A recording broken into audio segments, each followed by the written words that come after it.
சங்கீதம் 145.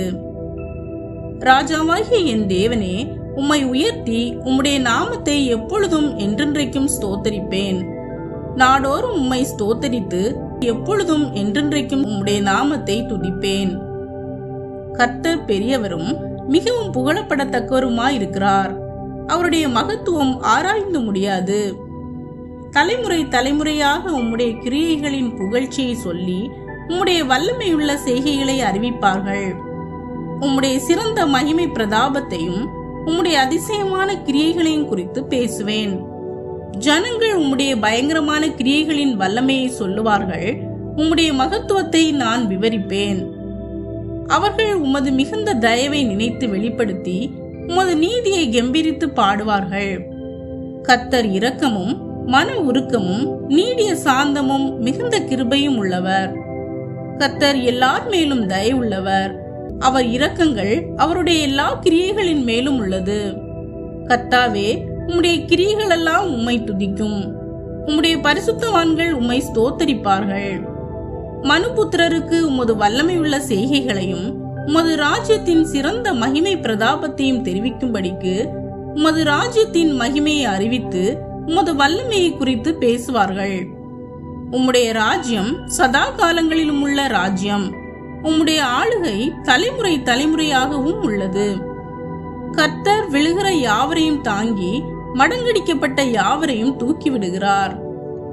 எல்லா ஜீவன்களின் கண்களும் உம்மை நோக்கி கொண்டிருக்கிறது.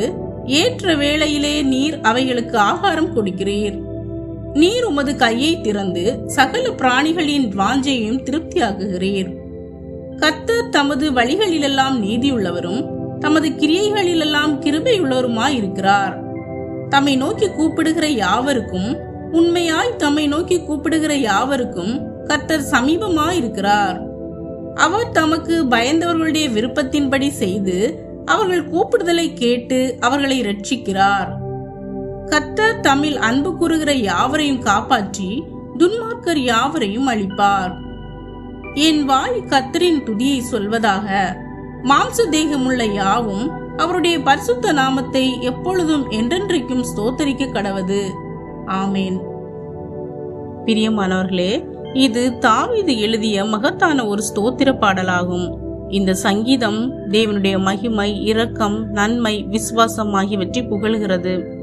நாம் எந்த சூழ்நிலையில் இருந்தாலும் தினமும் தேவனை ஸ்தோத்தரிக்க வேண்டும் என்பதை இது நமக்கு அழகாக கற்பிக்கிறது. தேவன் இரக்கமும் மன உருக்கமும் நீடிய சாந்தமும் மிகுந்த கிருபையும் உள்ளவர். அவர் தம்மை நாடுகிறவர்களுக்கு அருகில் இருப்பவர், விழுகிறவர்களை தூக்கி நிறுத்துபவர் என்று இந்த சங்கீதம் கூறுகிறது. தேவனுடைய ராஜ்யம் என்றென்றைக்கும் நிலைக்கும் என்பதும் இந்த சங்கீதத்தின் முக்கியமான செய்தியாகும். மேலும் ஒரு தலைமுறையிலிருந்து மற்ற தலைமுறைக்கு தேவனுடைய மகிமையை அறிவிக்க வேண்டும் என்பதையும் மிக தெளிவாக வலியுறுத்துகிறது. ஒரு குடும்பம் பல வருடங்களாக கஷ்டத்தில் வாழ்ந்து கொண்டிருந்தது. நிலையான வேலை இல்லை, வருமானம் மிக குறைவு. ஒரு நாள் அவர்கள் ஒரு ஊழியரை சந்தித்தார்கள். அவர் ஒவ்வொரு நாளும் தேவனை ஸ்தோத்திரம் செய்யுங்கள் என்று ஒரு எளிய ஆலோசனையை கூறினார். முதல் சில நாட்கள் எதுவும் மாறவில்லை. ஆனாலும் அவர்கள் தினமும் ஸ்தோத்திரத்துடன் கூடிய நன்றியை கூறினார்கள். நாட்கள் செல்ல செல்ல அவர்கள் வீட்டில் மிக பெரிய சமாதானம் காணப்பட்டது. கவலை குறைந்தது, நம்பிக்கை அதிகரித்தது. சில மாதங்களில் அவர்களின் சூழ்நிலையும் மாற தொடங்கியது. நல்ல வாய்ப்புகள் கிடைத்தது. ஆனால் அதைவிட முக்கியமானது, அவர்கள் தேவனில் உறுதியான விசுவாசம் பெற்றார்கள். இந்த சங்கீதம் கூறுவது போல நாம் தேவனுடைய மகிமையை நினைத்து அவரை புகழும் போது நம்முடைய மனமும் வாழ்க்கையும் மாற்றம் பெறுகிறது. நீங்கள் இன்று எந்த சூழ்நிலையில் இருந்தாலும், எந்த பிரச்சனையில் இருந்தாலும் மனம் உடையாதீர்கள். விழுகிறவர்களை தூக்கி நிறுத்துபவர், காத்திருப்பவர்களுக்கு விசுவாசமான தேவன் அவர். ஒவ்வொரு நாளும் தேவனை துதிக்கும் பழக்கத்தை வளர்த்து கொள்ளுங்கள். உங்கள் வாழ்க்கையிலும் தேவன் மகத்தான காரியங்களை செய்வார். ஆமேன்.